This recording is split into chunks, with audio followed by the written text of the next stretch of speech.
ચાલો આપણે બનાવીએ કોળાનું શાક.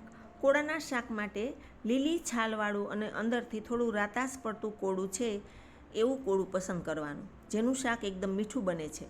હવે અહીં મેં છાલ અને બિયા કાઢીને ટુકડા તૈયાર જ રાખેલા છે. બિયા ચોટેલો જે ગર્ભ હોય છે એ કાઢવાનો નથી, એ શાકમાં જ રહેવા દેવાનો છે, જેથી ઉપરથી પાણી ન નાખવું પડે.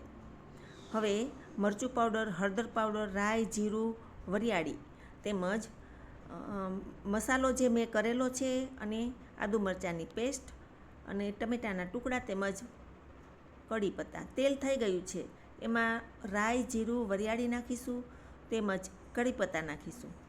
ગેસની ફ્લેમ ધીમી રાખવાની છે. આદુ મરચાંની પેસ્ટ નાખી દેવાની છે અને ત્યાર પછી નાખીશું ટમેટાં.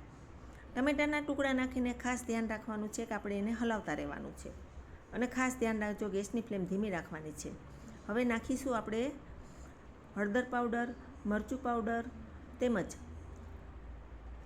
હલાવીને આપણે એમાં નાખીશું કોળાના ટુકડા. હવે એ પ્રોપર હલાવી લેશું.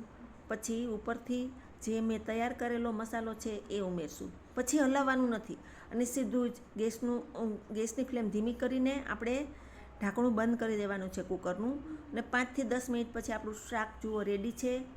એકદમ ધીમી ફ્લેમ ઉપર ઉપરથી ધાણા જીરું પાવડર મિક્સ કરીને હલાવી લેવાનું છે. આપણું શાક રેડી છે. જુઓ કોળાનું શાક, બિલકુલ પાણી નથી છતાં પણ મસ્ત રસેદાર શાક બન્યું છે. તમે પણ ટ્રાય કરજો.